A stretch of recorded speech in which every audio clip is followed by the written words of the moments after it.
How's it going, everybody? This is International Master Daniel Wrench. This is Chess.com, and today we start the week off right by continuing our knowledge of the most critical patterns in chess. I know everyone's been waiting. They've been checking every day for when the next most critical pattern is going to be dropped on their lap, courtesy of Chess.com. We'll get excited because today's that day.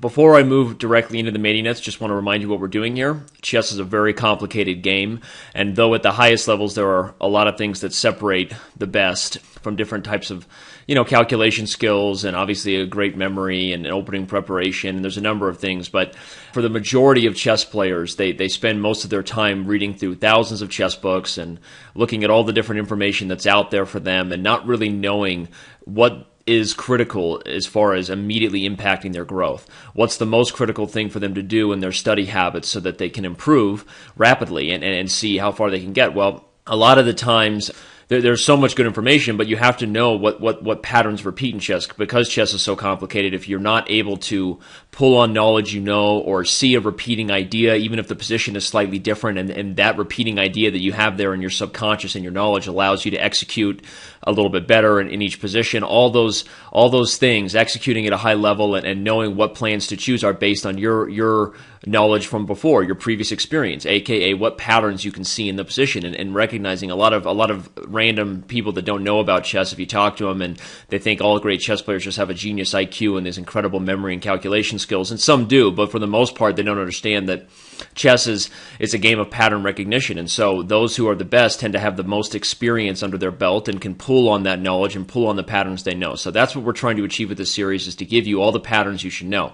Second thing I'll say before we dive right in is that I'm not going to be reminding you of all the different tactical patterns that occur within the mating nets here. The next few videos are about mating net patterns and ways that you can perhaps win material. It will be more than just all a bunch of forced checkmates. There'll be ideas where you see a particular mating net pattern led to the win of a piece because of the threat of it, or a particular mating net pattern caused your opponent to also have to neglect something else in the position that you can then clean up. And we're also going to try to give examples where mating patterns don't work. And so the thing is, I'm not going to sit here and remind you of all the tactical patterns that you need to know within the positions. Maybe I'll say some of them from time to time, but I'm not going to point out every time there's an interference or a discovered tactic or a swish and zoog or a desperado or any other type of clearance sacrifice or anything. I'm just going to be highlighting the mating nets, highlighting how the pieces coordinate and come together to create a mating net, and sometimes there will be other things that are won in the position because of the threat of a mating net. That's just like a real game.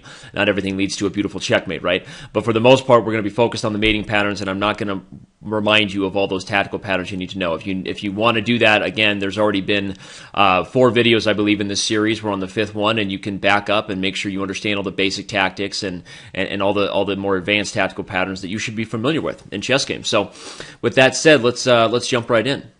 Our first tactical pattern is Anastasia or Anastasia. I don't really know exactly how to pronounce the infamous Russian princess's name, but there's a mating net pattern that is named after Anastasia, and it is known as Anastasia's mate. And those of you who have seen this position before probably already know it's pretty easy. This is not a very complex pattern, but we will back up and see how this one repeats in more complex positions.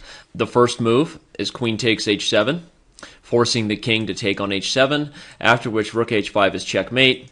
We see the knight guarding the critical escape squares for the king. This pattern is a repeating one and a very common one whenever you see the knight operating in conjunction with major pieces. It's a mating net that occurs with the knight in particular in major pieces.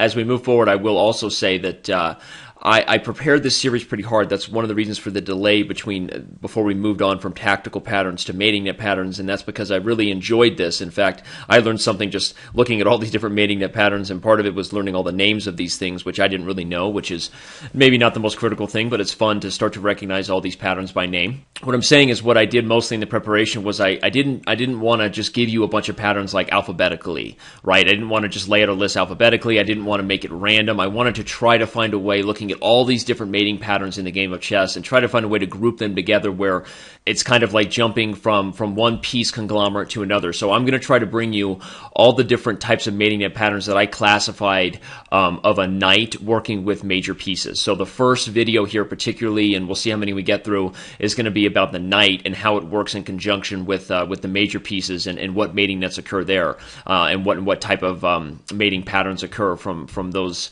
that particular piece set. Again, the pony and the big guys. So of course there'll be others in there, but and I don't know that the preparation was perfect, but that's what I tried to do because I thought maybe it would allow all the students, all you guys who are students of the game, to really apply and keep as many of these positions as you can in your memory, in the database inside your head. Right? Try to spoon feed you in a way that helps them all stick and maybe even immediately become a part of your approach to the game. If they're not already something you think about when pieces coordinate together, now you have one conglomerate of how the knight, queen, and rook work together. And let's move on to another example of Anastasia's mate. Remember that with each new position, as we jump forward in these fast-paced awesomeness, it's on you to pause the video and remind yourself of what exactly is supposed to be done by trying to solve it yourself. I'm not going to remind you, just like with the last few videos, every time we jump to a new position, to pause it and try to solve it yourself. The last one was pretty easy, and so I didn't give you that opportunity anyway, but as we move forward, I'm not going to with every new position. And if you want to really take it, get the most out of these things, be always ready to pause the video and make sure you solve it yourself. This position, black plays the move knight to e2 check, recognizing this is basically the exact pattern we had in the last game, but notice we back up one move. Here black recognizes the opportunity to do it, and so he plays knight e2 check, sacrifices the queen on h2, and brings the rook to h4. You're going to notice that repeating pattern within this whole pattern series. Right here I am using the word pattern a little bit too much, right? Why don't you have some more coffee, Danny? Anyway, what I was going to say is that the way I like to learn chess, or actually the way I like to teach chess, my theory is that if you start with the most fundamental root part of an idea, of a pattern, of a concept, then you can start to back it up one move at a time, adding one idea on a time, to the point where you look at something that for a long time you thought, when Grandmaster said this position was just winning because of X, Y, and Z, you thought they were just being arrogant jerks, right? Then all of a sudden you find yourself looking at the same type of very complex, seemingly complex position, but because of the process you took to learn different ideas, you can sort of see every step of the way from here on out. So it's not even like you're calculating a force mate in 3, 5, 6, 7, 9, whatever. It's just you know the patterns so well that they sort of pop out at you, and so you can look at much more complex positions and find the answer very quickly. So here, this is just one more move, rather than the last position, which was a mate in 2. This is simply a mate in 3. But you're going to notice that pattern repeats, where we start with a fundamental idea, and then we back this thing up like juvenile, and continue to show you exactly what more complex versions of the same idea look like. Let's move on to the next one. This final, very famous one is one that I've seen in many puzzle books, many different types of, puzzle books, and this pattern is kind of the complex version of Anastasia's mate. Here we have what would seem like a mess if people were not familiar with the pattern, and many people miss these opportunities in games. But black's winning idea is very forced and very simple. Knight e2 check. The only move, of course, is king h1, as giving up the queen is probably not number one on white's list. And after king h1, what black takes on g4, exclama viach, and this is either going to win a piece and subsequently the game, or white will be blind to the fact that he's about to be checkmated in 2 moves and be happy to capture the queen. And after rook h5, rook h4 mate. Let's see it one more time. Knight e2 check, queen takes g4, rook h5, and rook h4 mate. Brilliant. The next most important pattern is the Arabian Mate, the next pattern on my list of how the pony works well with the rook and or the queen. Here we see the Arabian Mate occurring with the rook working well with the knight in the corner. Arabian Mate number 2. This one may be even more common because this type of pattern occurs a lot when you see a fianchetto structure. Let's say for black on the king side, there are a number of openings where that might be. And as the pieces disappear, we know that the advancement of pawns tended to create holes in our position and potential color complexes. That's just a fact of chess. And sometimes those holes and weaknesses around our king side can lead to a pattern that looks a little something like this. The Arabian Mate with the pawn defending the knight and the rook delivering the mate. I shouldn't even really have to ask you what white is looking for here. You obviously see the exact same pattern occurring from a more complex game, though you note that white's position is critical because of black's counterplay here, the potential threats of checkmate and all kinds of stuff. So white recognizes the pattern, sacrifices the queen, after which black must capture back. White comes in and delivers the goods. As they say, the eagle has landed. I don't know if they've ever said that when they did an Arabian Mate, but you know what? We just did something then for the first time, all of us together. Next problem. Our final position is a really good one, so even for advanced players who are loving this series, I would suggest that you pause and try to solve this one, because you may not see it right away. In this case, White recognizes the opportunity for an Arabian Mate. We see the knight posted very well on f6 and obviously protected by the pawn. And of course, we already have the opportunity to bring the rook down, but upon further calculation, and I'm going to move forward here assuming you've already paused the video, we see that just giving a little Chesscom may do nothing unless Black self-mates himself, right, by putting the king in the corner. As this position is now pretty tricky and perhaps not even any better for White. You might actually go on to lose this ending. So giving a check, hoping for self-mate, hope chess is never a good idea. So what exactly can White do here with the Arabian Mate pattern in mind, but trying to sense the urgency of the moment, in that he doesn't want to let the Black king escape. He wants to create some sort of threats before the king gets himself out of that little sticky situation he's in now. So if you haven't paused the video and tried to solve it, that's a you problem, not a me problem. The winning move is rook to c1, exclamavich, attacking the bishop. And just to clarify, because I've had so many people saying exclamavich, I used to just say exclamavich, then I started saying exclamavich because it made it even more fun, is something I did based on the Russian surname, which is that all males are given a middle name, which is the father's name, with the Surovich added onto it. It's like a respect thing. It's something I did to add more emphasis, more respect for the exclam moves that I was finding or teaching on. It was kind of fun. It's been confused for like I'm saying some other kind of slang thing. That's not the case, and this is fun, people. It's like, get off your high horse and just enjoy the show. Here we go. Rook to c1, exclamavich. Now notice why. The bishop can't escape to the king side. And the point is that, again, another idea like check would be to try to come over, but again, you're not doing anything to prevent the king from escaping. So what you do here with this move is put the pressure to the bishop, put a question to the bishop, which is actually an unanswerable one. In this situation, Black cannot afford to bring the bishop to a6 because now rook to e1 will indeed end the game very quickly. Decisive blow, because the differences were setting up the Arabian Mate and he can't stop it. So therefore, the only move is the move bishop to e2, after which White plays rook to c8 check, rook to e8 check, and picks up this vulnerable piece. So notice the mating net itself did not actually happen as far as this problem goes, but the idea was executed because of the Arabian Mate. The bishop is forced to an awkward square, which in turn allows us to either deliver the Arabian Mate or pick up the vulnerable piece. We're going to move on to the next one here, but hopefully you see this is kind of a pattern we're going to do. Basic fundamentals, back this thing up, get to more complex examples where you see, wow, even strong players miss opportunities like that in a game. So having these patterns be so ingrained in our thought process is something that we can't underestimate. Pretty cool position. I like this one. Next pattern. It wouldn't be right to talk about the coordination of the pony with the majors, of course, without talking about perhaps one of the most infamous and one of the most commonly seen in puzzle books mating net that the queen and knight execute. That is, of course, the smothered checkmate, the Venus flytrap, I would call it. It's also been called Philidor's Legacy. I don't really know what it's called. Does it really matter? I've seen Philidor's Legacy, the Venus flytrap, and basically the ending pattern is a smothered mate, but it's a coordination that happens in a mating net between the queen and the knight.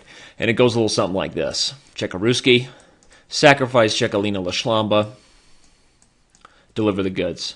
Let's see it again. Double check. Notice the power of a double discover check. We've already talked about this tactical pattern, of course, in the Beyond the Basics video. Both the queen and the knight are capturable, but you can't take two pieces at once. This move would allow mate in one in a number of ways. And again, we see the smothered mate in action. ESPN style, instant slow-mo replay. Loving it. Next example, it's kind of like reverse order with the queen moving first, but it's a mating net that the queen and knight also do together. Very common. This is a sacrifice to lead to a smothered mate. Not necessarily the Venus flytrap, but a sacrifice that leads to a smothered mate. Queen takes h7, and after bishop takes h7, the eagle lands. Before we get too far away from the Venus flytrap idea, let's see one from the reverse side, Black's perspective. Not officially the Venus flytrap because the queen and knight didn't deliver the goods the whole way together, but still the coordination of the queen and knight in a mating net. The queen sacrifices herself on g1, the knight deliver the goods on f2. Again, it works because the king can't take, but just make sure you always see the whole board, kids. Bishop on a7. There we go. And now continuing from black's perspective, we'll move back to a sacrifice to lead to a smothered mate. Not necessarily a smothered mate officially, because officially the king must be surrounded by all of his or her own pieces in order for it to be considered a smothered mate, but it's still a mating net that falls, I believe, under the Philidor's legacy category, and it has to do with the queen sacrificing herself on g1. After the rook captures, the knight delivers the goods on f2. Notice that the key is that though the king is not trapped by his own pieces, the enemy rook on g6 takes care of keeping the king trapped in the corner. Again, we see the similar mating net in action. Remember, this whole video series, and this video is going to be no exception, is fast-paced. You can watch it as many times as you want to see all the patterns you need, especially for those of you who don't have a coach, or maybe you don't have other books. Maybe all you can afford is a diamond membership on Chess.com. Well, we're going to make that tool totally worth it and all you will ever need. That's right, I just made a prophecy. Get ready for that. Okay, so you won't need anything else after we're done with this series. But the point is that you can go through this as many times as you need to if it's fast-paced to see, well, God, he just showed me all these ways the queen and knight work together, and it went so fast, I don't even know what happened. Well, what happened, right? Well, watch it again. Let's move on to the next one. Our next queen and knight coordination, again, doesn't fall into the Vitas flytrap category, but one of the most common when you see the queen and knight work together. The bishop also plays a big role here, but continuing with our theme of a major piece in the pony, we start with the move knight to g6 check. And of course, king to g8 is not possible. Again, we're looking at the whole board. And after king h7, we give a discovered check. Both pieces, once again, capturable, but of course, neither one takeable. And after the king goes back to h8, the climax, sacrificing the queen on h7 to deliver the goods on g6. One more time, in case you're keeping track at home. Money. Our final example of the Smothered Mate / Philidor's Legacy / Queen and Knight work together to deliver the goods mating nets is this position here. Black plays the move Knight to g4, threading mate on h2, as well as mate on f2, and so White will allow Black to do it the pretty way. Well, if your opponent's nice, they'll let you do it the pretty way. Can't guarantee for all of them. So, again, if you're keeping track at home, the three patterns that we have done so far are Anastasia's Mate, Anastasia's Mate, did a few examples of that. The Arabian Mate, particularly when the rook and knight work well together. Then we just did our third category, which is the smothered and semi-smothered type of mates, or you can classify them under Philidor's Legacy, sometimes the Venus flytrap, but the queen and knight working well together to deliver mating nets of those similar fashions, smothered and semi-smothered mates. Let's move on to the next one, with the pony and the majors. This particular theme I'm calling the F5 or F4 knight post, depending on whether it's black or white, delivering the mating pattern. Not necessarily something that always leads to a mating pattern, because the majority of the time your opponent is going to stop an obvious force checkmate. So not as forcing as some of the ones we've done so far, but when I was going through different ideas and positions, I decided to put this category along with the others in the first video here in this area, because it is something that happens so often, and it's associated directly with a direct threat of mate and a combined threat of a discovered check to win material. Happens a lot in chess. This position, White plays the easily winning move, queen to g4. And the idea is pretty simple. We're threading checkmate on g7, but we're also threading a discovered check to win the queen on d7. Black has a few ways to stop checkmate in one. He can push the f-pawn to unleash the queen's defense, or he can push the g-pawn. But either one, it doesn't matter. We're ending with a check on h6 and cleaning up by picking up the undefended piece along the diagonal. So again, take good note of this type of pattern when a knight is well posted on the king side. Queen comes up to threaten multiple ideas. Black is simply losing material.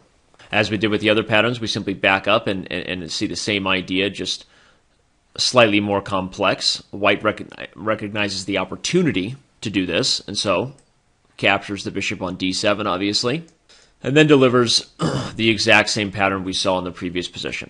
Threatening checkmate, however Black chooses to guard it, we will win the queen with a discovered check next move. So here we see the opportunity for the pattern. By the way, this was a basic game taken, and many times people will miss these types of tactics. I've seen students of mine miss them in real games a lot, missing the opportunity for such a very simple but very common and should be critical pattern for you to know in your little database of knowledge in your head.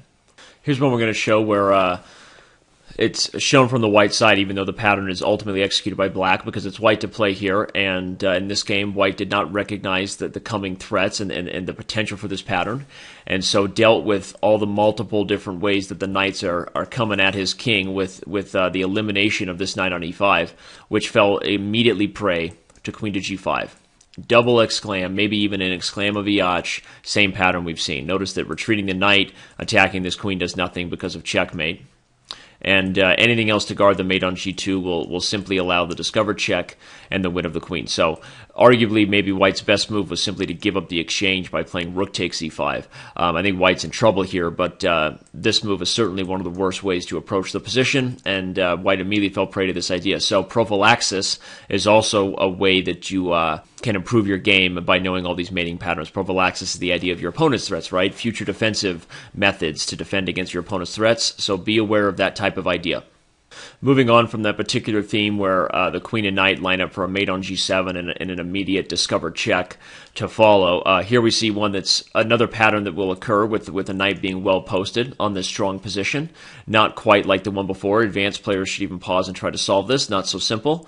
The move is knight takes g7, a brilliant one, and after knight takes g7, e6, attacking the queen and unleashing another piece to deliver the mate on g7. So not necessarily like this whole theme, not the most prototypical mating net, not 100% force. Your opponent could even play a move like this if he wants to postpone the inevitable. But the point is just seeing different examples of how tactical patterns and mating patterns can occur when you have a well-posted knight against a kingside castle. So here's another type of pattern you will see, a mating net pattern you will see in chess.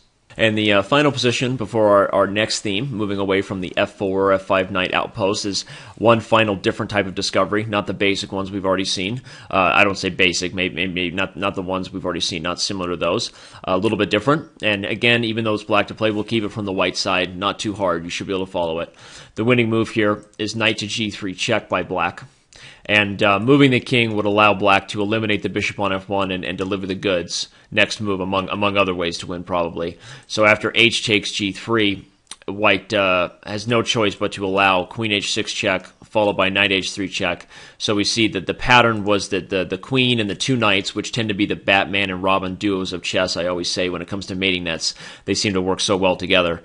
So here's one when you recognize the potential of a vulnerable piece along the diagonal, try to create it. Recognize the potential of these patterns and know and trust that you've seen examples where they work. That's one thing that made me a stronger player, is the more I saw positions like this, you start to have a feeling and an intuition that a pattern should be here. It's almost like you're like, well, the chess gods would say there should be something here. Otherwise, chess is a bad game, because you learn so much about patterns, and so you start to know that they will repeat, and then you can really, put it to the chess gods and be like, you know what, I'm going to keep thinking here, even though I don't see a way to immediately take advantage of this discovery in the undefended queen. I'm going to keep looking because I believe it exists, and then maybe you can eventually find more advanced ideas that weren't so simple right off the bat, but you see that the pattern did occur, and that there was an opportunity there, and there you can find it if you keep pushing yourself and you trust that these patterns do repeat. So sometimes you'll buckle down and do it, and the chess gods won't reward you. You won't actually have what you wanted, but you know what? A lot of times when you get these types of coordinations, these types of conglomerates of pieces, there is something there. And so that's why we're learning patterns, so we can do that in our own game. So you guys excited? Guess what? Don't go anywhere. Here's the next one, the next pattern.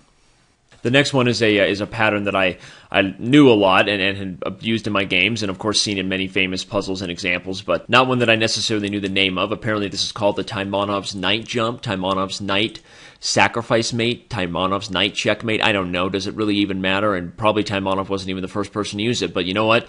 Maybe he used it enough that he deserved for them to name it after him. In this position, black to play and win. We sacrifice the knight on g3, and after takes, of course, which is forced because the king is blocked, we capture back, and the king is ultimately mated along the h-file. Sometimes it looks like that. Sometimes the king might be mated on the h-file in a little bit different manner. But the point is that the Taimanov's mate pattern works with a knight and rook once again working together, sticking with our theme. And I guess I should say that the bishop also tends to play a role in a lot of these ones, cutting off critical squares. But particularly we have the pony working with a major piece to deliver yet another very critical and very commonly occurring checkmate pattern. And here we'll give another example of the Taimanov's checkmate. Knight sacrifices himself to clear the way for the queen along the open file. Once again, knight sacrifices himself to clear the way for a major piece. Last time it was the rook. Here it's the queen along the open h-file. Our final Taimanov's knight sacrifice checkmate we'll use is one that I really enjoyed seeing, and it's one that, again, a little bit more advanced. We're backing up, making the positions harder so that the patterns become a little more practical, and we can see that they do occur, even in complex positions. Here, it's not so obvious how or why black should try to sacrifice to open up the file, but it does exist, and black starts off with the brilliant move, knight to g3 check. Note that if the queen takes on g3, the rook is simply being captured on b1. This pawn will fall, and probably a back rank checkmate of sorts here pretty soon. So white captures with the pawn, but in doing so allows the brilliant exclamaviach, rook transfer over, and white can resign. Nothing to do about the next coming move. Again, we see it in action, ESPN style, instant replay, followed by any move, or maybe you can sacrifice the queen and do some computer chess to avoid the mate one more move, but any other move, the rook is ultimately delivering checkmate along the file. Pretty cool stuff, and a pattern that I enjoyed. And okay, that's going to wrap up the first video here on mating patterns you need to know. Guess what? We just did, in my mind, all of the critical mating patterns in which a knight works well with other major pieces. Again, you can see the pop out here on the screen. Here are the mating patterns we did. We started with Anastasia's mate. We moved on to the Arabian Mate. Then we did the smothered and semi-smothered mates, Venus flytraps, Philidor's Legacy, etc., etc. One of the most common ways the knight works well with the queen, the Batman and Robin duo. We talked about the f5 and f4 knight post next. Again, that pattern being very practical and something that occurs so often when you see the f5 and f4 knights working with the queen. Lots of discovered checks, lots of mating patterns that exist there. Then we moved on to Taimanov's knight sacrifice and checkmate. So we got a lot more to go. This mating nets, mating patterns addition to this patterns everyone must know series is going to be the last really tactical, really forcing, really tricky stuff before we move on to strategical patterns. But this is turning into a lot of information, and I'm glad, because I'm really enjoying preparing this. I know it's maybe not as exciting or fast-paced as the live sessions, but those ones don't require nearly as much preparation. They're a lot more fun and entertaining, and of course educational for those who really like them. But this is something that I think everybody should enjoy, and should be something you can hopefully refer back to for a long time. It's going to be a long series, everybody, so just buckle up. The train is moving.